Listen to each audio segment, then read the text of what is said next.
আজি ৰাতিপুৱা পাপুক যেতিয়া মই ভাত খাবলৈ দিছিলোঁ তাক চাটুগুড়া লগা হৈছিলে। ঘৰত চাটুগুড়া একেবাৰে নাছিলে।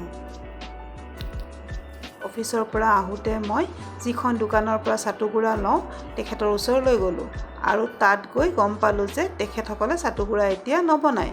বাৰিষাৰ সময়ত হেনো চাটুগুড়া বনালে বেয়া হৈ যায়।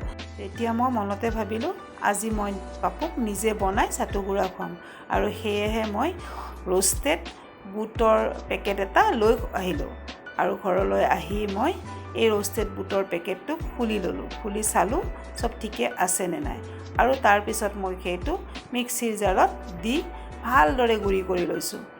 ভালদৰে গুড়ি কৰাৰ পিছত মই সেইটো অকণমান চালনীৰে চালি এনেদৰে উলিয়াই ল'লোঁ আৰু এটা শুকান টেমাত ভৰাই মই এনেকৈ থৈ দিলোঁ। চাটুগুড়িনো কেনেকৈ খাওঁ তাকে মই আপোনালোকক অকণমান দেখাই দিছোঁ, ৰ'ব দেই।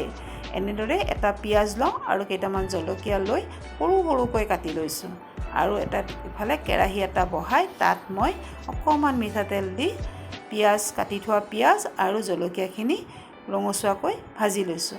আচলতে নাভাজাকৈও কৰিব পাৰি, কিন্তু কেঁচা পিঁয়াজ খাবলৈ ভাল নালাগে যে, সেয়েহে ভাজি লোৱা পিঁয়াজে আমি দিম। এনেকৈ 2 চামুচমান জোখমতে আমি চাটুগুড়ি লৈ ল'লোঁ আৰু ভাজি থোৱা পিঁয়াজ আৰু জলকীয়াখিনি তাত মিক্স কৰি দিলোঁ। এতিয়া সেইখিনি ভালদৰে তাত ঢালি দিয়াৰ পিছত মই তাত অকণমান নিমখ ছটিয়াই দিম। নিমখ ছটিয়াই দি এইটো জোখমতে দিলেই হ'ল, বা আপুনি যিমানখিনি খায় সিমানখিনি দিলেই হ'ল।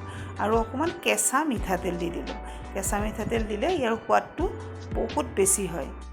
এতিয়া মই তাত অকণ পানী দি ভালদৰে এইটো সানি ল'লোঁ আৰু ভালদৰে সনাৰ পিছত এইটো খাবলৈ ৰেডি হৈ যাব। একেবাৰতে পানী দিব নালাগে, কমকৈ পানী দি এইটো সানিব লাগে।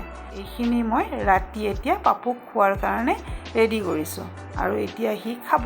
গতিকে মোৰো মনটো ভাল লাগিল আৰু লগতে আপোনালোকৰ লগতো এইটো মই শ্বেয়াৰ কৰিলোঁ। আজিলৈ ইমানেই। Thank you, bye by.